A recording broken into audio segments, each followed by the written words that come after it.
Gérald Carcenti, bonjour. Bonjour. La dernière fois que vous vous êtes emporté, voire même que vous êtes sorti de vos gonds à cause d'un bug informatique, d'un souci technologique, c'était quand et pour quelle raison? Alors écoutez, je m'emporte rarement, hein, mais disons que c'est pas forcément un bug, mais c'est un petit coup de gueule, on va dire, sur un sujet qui m'intéresse au plus haut point et sur lequel je suis mobilisé depuis des années, à savoir la diversité homme-femme dans la tech, et sur lesquels j'assiste à des conventions, des tables rondes, etc. Et j'ai l'impression qu'on progresse pas du tout. Alors récemment, j'ai eu l'occasion d'être en contact avec la nouvelle ministre sur le sujet, Elisabeth Moreno, que je connais, et je pense qu'elle a l'intention de faire bouger les lignes, donc c'est une bonne nouvelle. Mais c'est un sujet qui m'exaspère parce que c'est quand même les industries en général et la tech, c'est quand même très macho. Et il va falloir quand même que ça bouge parce que à la fin, c'est un petit peu rasoir.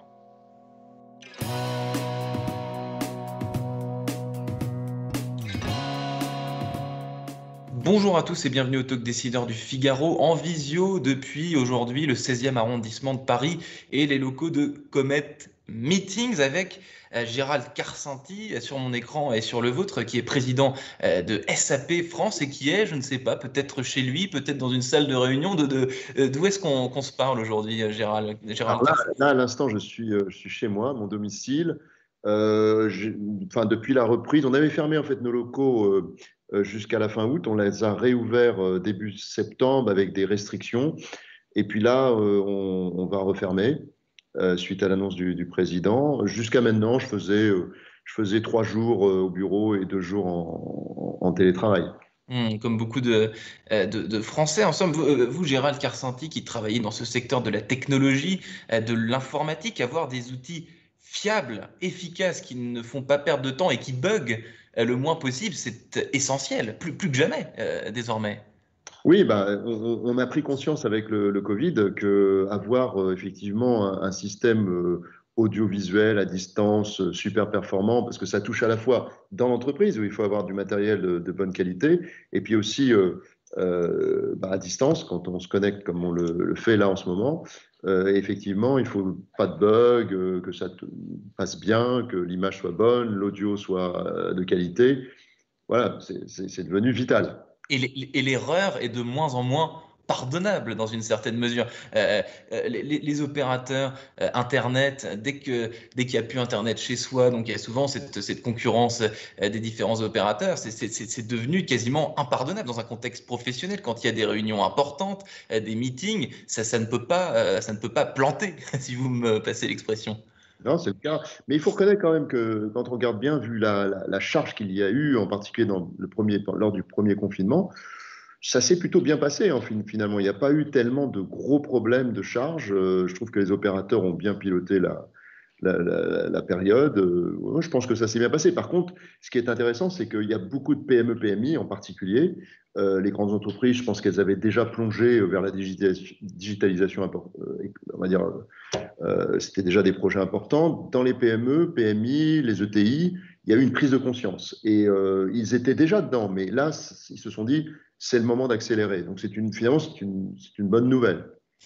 Alors, vous avez évoqué, Gérald Carcenti, la fermeture, la rouverture partielle des locaux et certaines entreprises américaines n'ont pas prévu de retour au bureau. Je pense à Oracle notamment, n'ont pas prévu de retour au bureau avant juin prochain, voire encore après pour certaines entreprises. Comment est-ce qu'on analyse comment est-ce que vous analysez cette décision? Bah, c'est assez marrant d'ailleurs parce que j'observe que les entreprises d'origine américaine, par exemple, ont pris des options de ce type-là, c'est-à-dire de ne pas faire revenir leurs salariés avant milieu d'année 2021, voire fin 2021. Et c'était Certains même. d'ailleurs, Gérald Carcenti, pardonnez-moi, je vous coupe, mais c'était les mêmes entreprises qui étaient passées au 100% télétravail avant le confinement, très Oui, souvent. c'est vrai, c'est vrai. Et qui en plus, certaines vont même en 2022. Et à l'inverse, les entreprises françaises, lors du déconfinement, ont poussé, pour certaines vigoureusement, pour qu'il y ait quand même un retour dans les locaux. Nous, on a pris une position, dans un premier temps, on a laissé les bureaux fermés, puis après, on a pris une position intermédiaire, à savoir réouvrir, mais sur la base du volontariat et en limitant la jauge. C'est-à-dire en se disant, au départ, c'était 30% des effectifs, puis on est descendu à 10%. On a essayé d'adapter parce qu'on trouvait que le télétravail à 100%, ça génère beaucoup de problèmes. Les parents qui ont de jeunes enfants avec des appartements petits, ça c'est le premier problème. Puis après, il y a tous les risques psychosociaux qui sont liés à l'isolement et au fait qu'au bout d'un moment, ben, on se sent seul, quoi, tout simplement. Hmm. Gérald Carsentier, à l'instar des autres sociétés de la tech, j'imagine que l'activité et la charge de travail n'a pas été en baisse durant ces derniers mois. Vous avez eu du pain sur la planche, si vous me passez l'expression. Ah oui, ça c'est sûr que ça ne s'est pas arrêté. Par contre, ça rend notre travail, dans un premier temps, ça l'a rendu un petit peu plus compliqué parce qu'il faut retrouver ces marques. C'est vrai vis-à-vis de notre écosystème, de nos partenaires, de nos clients, mais c'est aussi vrai pour notre équipe de management parce que manager une équipe à distance, c'est pas la même chose que de manager une équipe qu'on voit quasiment tous les jours. A Donc, fortiori, quand on a des charges de travail encore plus élevées que d'habitude, on vous sollicitait peut-être encore davantage au tout début de cette... certainement, certainement. Il y a surtout le fait que quand on est en télétravail, on se rend compte, on a pris conscience qu'il est difficile pour les salariés engagés de s'arrêter. Au Oui. travail, finalement, on finit à une certaine heure, on plie nos affaires, on prend le transport en commun ou sa voiture et on rentre à la maison. Là, bon, on peut prendre éventuellement des calls dans la voiture, peut-être, mais c'est déjà plus le même type d'activité. Quand on est à la maison, bah, faut arriver jusqu'au moment où on ferme le couvercle de son PC et on se dit, ça va, maintenant je bascule dans ma vie privée. Et ça, c'est difficile. Et donc, il y a un apprentissage à faire. C'est un vrai acte de management et de culture, finalement, que d'apprendre à travailler dans un mode qui est différent.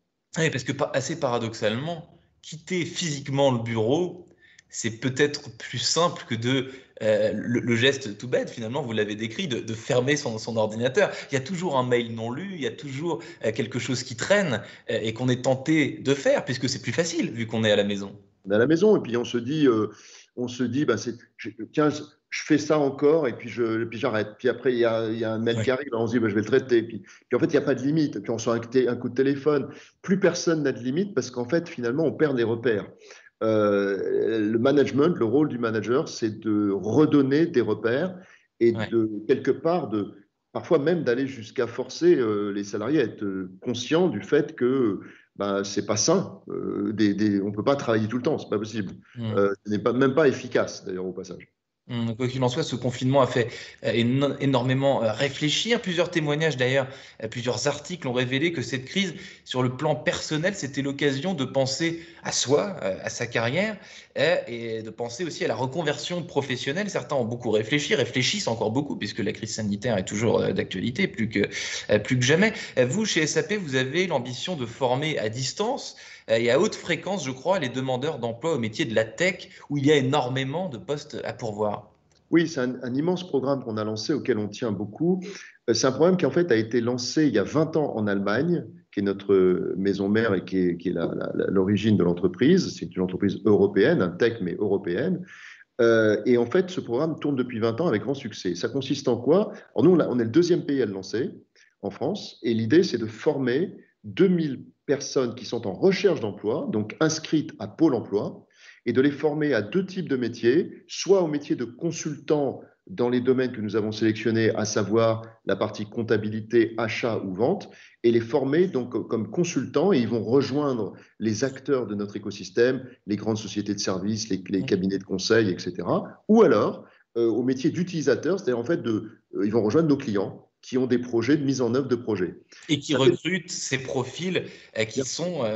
Alors, dont on manque, c'est ça? absolument. Et ce qui est intéressant, c'est de savoir pourquoi. Ils le recrutent parce que nous avons une base installée énorme, mais nous avons annoncé une nouvelle solution vers laquelle tous les clients vont aller dans les 4, 5 ans qui viennent. Et ça nécessite un nombre de talents et de compétences absolument énorme. Il y a un gap au niveau de ce qu'il nous faut et ce que nous avons chez nos partenaires, un gap de 500 000 personnes au niveau de l'Europe. Et quand on sait que la France représente 10 à 15% de ce lot, bah, vous voyez que ça fait beaucoup, beaucoup de monde qu'il va falloir former. Alors, SAP a eu l'idée avec nos partenaires, Fitech et M2I Formation, de participer à cet effort et de former finalement ces 2000 personnes qu'on va ensuite injecter dans le réseau, notre écosystème. Et dans des formations qui durent combien de temps, grosso Alors, modo? ouais, c'est une bonne question. En fait, comme vous l'avez dit, plutôt digital, même s'il y a une des deux sociétés avec lesquelles on travaille, M2I, qui est un mixte digital et formation on-site. Alors, évidemment, avec le confinement, ça va devenir un peu plus compliqué. Donc, c'est essentiellement digital. C'est pour la formation utilisateur chez les clients, c'est 1 mois. Pour la formation consultant, c'est 5 mois. Ouais, donc 1 mois ou 5 mois.